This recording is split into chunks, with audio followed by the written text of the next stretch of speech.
रात का समय था, चांद बादलों में छिपा हुआ था और हवाएं अजीब सी सरसराहट कर रही थीं। पहाड़ों से घिरे एक छोटे से गांव देवकुंड में सन्नाटा पसरा हुआ था। ये गांव दिखने में साधारण था, पर इसके चारों ओर एक रहस्यमय डर का माहौल हमेशा बना रहता था। लोग कहते थे देवकुंड शापित है। कई साल पहले ये गांव बहुत समृद्ध था। खेतों में सोना उगता था, नदियां मीठे पानी से भरी रहती थीं और लोग सुखी जीवन बिताते थे। पर एक दिन ऐसा आया जब सब कुछ बदल गया।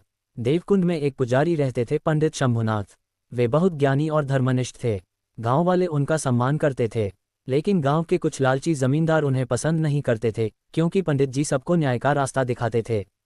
एक बार गांव में एक साधु आया। वह बहुत अजीब था, लंबे सफ़ेद बाल, लाल आंखें और हाथ में काले धुएं वाला कमंडल। उसने मंदिर के सामने बैठकर कहा, जो मुझे भोजन देगा उसे आशीर्वाद मिलेगा, और जो मुझे ठुकराएगा उसका वंश मिट जाएगा।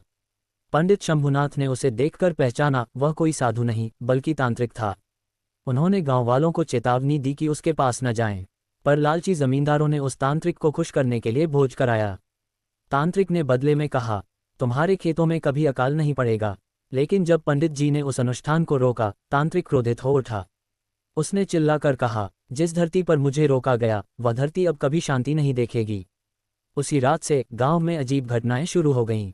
कुएं का पानी काला पड़ गया, मवेशी बीमार पड़ने लगे और बच्चों की हंसी अचानक गायब हो गई। दूसरा अध्याय, गांव का सन्नाटा। कुछ महीनों में देवकुंड का रूप पूरी तरह बदल गया।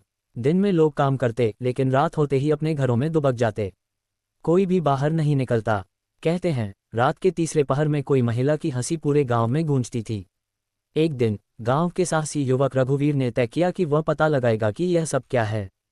वह लालटेन लेकर गांव के पुराने मंदिर की ओर चल पड़ा। मंदिर अब खंडहर बन चुका था और अंदर एक बड़ी मूर्ति टूटी हुई पड़ी थी। उसने देखा, दीवारों पर खून से कुछ लिखा था, शाप टूटा तो विनाश होगा। रघुवीर के कदम कांपने लगे। तभी हवा का एक तेज झोंका आया और लालटेन बुझ गई। अंधेरे में उसे लगा कोई उसके पीछे खड़ा है। उसने मुड़कर देखा, वहां एक महिला का साया था, जिसके बाल जमीन तक लटक रहे थे और आंखें जल रही थीं। रघुवीर चीख पड़ा और बेहोश हो गया। सुबह जब लोग पहुंचे तो रघुवीर की लाश मंदिर के बाहर पड़ी थी। उसके चेहरे पर डर की लकीरें जमी थीं, मानो उसने कुछ बहुत भयावह देखा हो। तीसरा अध्याय, रहस्य का खुलासा। रघुवीर की मौत के बाद गांव पूरी तरह वीरान हो गया।